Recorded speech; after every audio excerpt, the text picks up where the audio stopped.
Dhaabbanni hordoftoota amantii waaqeffannaa yaa'ii waliigalaa idilee 21ffaa giddugaleessa wiirtuu Finfinnee fi naannawaa Finfinnee Konyaa Burraayyuu galma amantii waaqeffannaa Malkaa Gafarsaatti gaggeeffate. Dhaabbatichi yaa'ii kana waggaa waggaan kan gaggeeffatu yoo ta'u bara kanas Sadaasaa 13 bara 2018 galmoota guutuu biyyaatirra jiran hirmaachisuun sagantaalee garagaraan gaggeeffatee jira. Bal'inni isaa akka itti aanutti dhiyaata.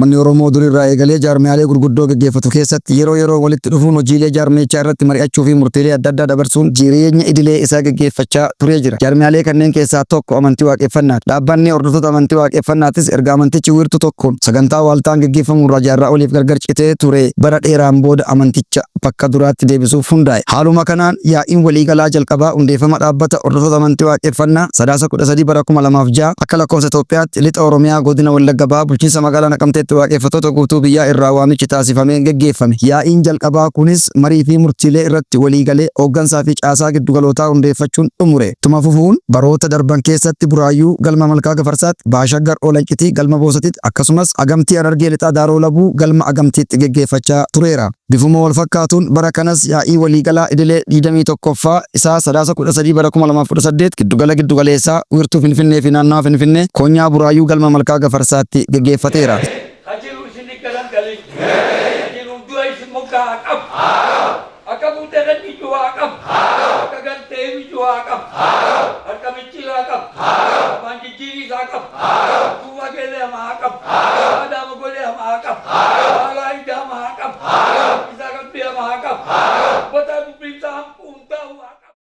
Yaa'icha irratti gabaasni raawwii hojii hirmaattota yaa'ii dhaabbata hordoftoota amantii waaqeffannaatiif dhiyaatee jira. Gabaasa raawwii hojii bara 2017 yookaan 2025 yaa'ii waggaa dabreetiin karoorfannee waan karoorfanne san bara kana keessa maal raawwannee kan jedhu waanuma isin hojjettan akka waliigalaatitti cuunfinee akka dhaabbataatti isin dhiyeessina. Dhaabbatichi bara hojii 2017 hanga Sadaasa 2018tti galmoota 83 banachuun hojii amantii waaqeffannaa gaggeessaa akka ture gabaasa keessatti dhiyaateera.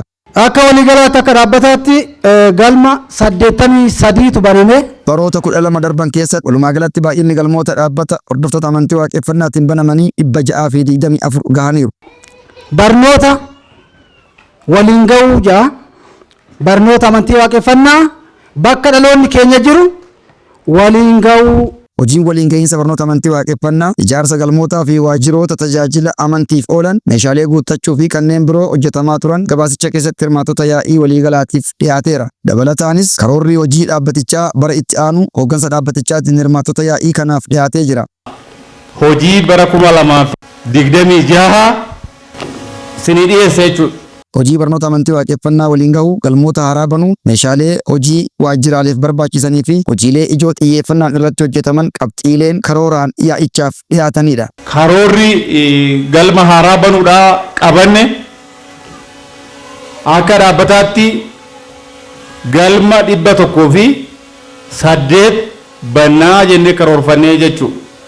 Bara 2026 kana guutuu isaatitti galma 732tti barnoonni kennamaa jennee karoorfannee jechuudha.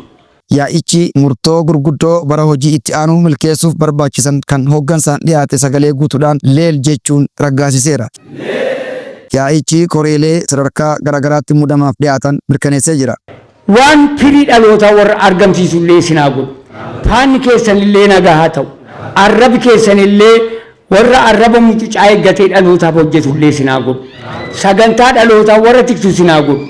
Dhaamsa hooggansa olaanaa dhaabbatichaatiin dhaamameen dhaabbatichi hojii amantii gaggeessaa jiruun dhaloota naamusa, nagaa, jaalalaa fi tasgabbii qabu uumaa jiraachuu himuun fuuldurattis hojiileen amanticha babal'isuu caalaatti kan hojjetamu ta'us ibsaniiru. Namni kamuu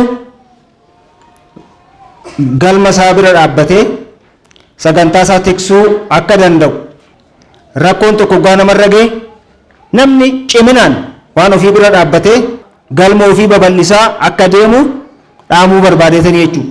Baay'inni hirmaattota yaa'ichaa irratti hirmaatanii fi haalli qindoomina sagantaa yaa'icha simachuuf qophaa'ee yaa'ii bara kanaa adda kan taasisu yoo ta'u, yaada hirmaattonni yaa'ichaa ibsataniinis yaa'iin waliigalaa duudhaa mariin walta'iinsaan waan irratti waliif galan hojjetanii mirkaneessuu jaalala waan qabuuf milkaa'inni isaa dachaa ta'a jedhan. Yaa'iin waliigalaa dhimma dhaabbata amantii waaqeffannaa, dhimma barnootaa, dhimma sagantaa kanarratti warra murteessu waan ta'eef yaa'iin waliigalaa kun qaama hooggana olaanaa dhaabbata kanaati. Murtee adda addaa dabarsuudhaaf, muudama adda addaa kennuudhaaf, karooraaf sagantaa jiru lafa qabsiisuudhaaf yaa'ii waliigalaa qooda guddaa qaba waan ta'eef barbaachisummaan isaa yaa'ii waliigalaa waa hunda hojii waggaa waggaadhaan laalee hojii hojjetamu karoora jiru sagantaa jiru laalee waa hunda fooyyessaa, waa hunda waan karoorfate san gabaasa hojii gabaasa herreegaa hunda laalee waan mirkaneessuuf waan raggaasisuuf barbaachisummaa isaa guddaadha jechuudha. Akkuma har'a kallattiidhaan argaa turtassanii. Kan akka waliigalatti yaa'ii waliigalaa kana hirmaachuudhaaf gammachuu hamma nan jaamnatu na dhagame. Maaliif bara dabre dhaabbatee gaafa laalu yaa'iin kun bara dabre caala haalaan inumaa walumaan dubbachuu na walaachitee jiru gammachuun hanga ayyaana dabalee jiru. Saniif yaa'iin kun anaaf yaa'ii kanarraa lammaffaa hirmaachuun akka yaabatti gammachuu guddaa dhagahame jechuudha. Yaa'ii dhaabbata hordoftoota amantii waaqeffannaa irratti yeroon hirmaadhu miira gammachuutti natti dhagahamaa jechuudha. Baay'ee miira nama gammachiisu. Maaliif jennaani guyyaan kun guyyaa agartee hawaasni yookaan guyyaa murtii sabaa itti dabru waan ta'eef murtiiwwan garaagaraa asii dhageechaa hojiiwwan bara agartee hojii bara hojjechaa turte guyyaatti waliin dhageechuu waan ta'eef akka biyyaatti waan hojjetamaa ture suni guyyaatti dhageechee waan hojjetaa ture san irratti immoo ciminaaf hanqina jiru sana adda baafannee guyyaa immoo agartee bara itti aanu san karoora itti dhageenyee agartee hojii adeemsa ittiin hojjennu san adda baafannu waan ta'eef guyyaan sun kun anaaf guyyaa gammachuu addaa ta'e jechuudha. Waliigala bara darbillee argee baranallee argee bara baraan jijjiiramatu jira jechuudha. Sirriitti miseensillee dabalaa jira.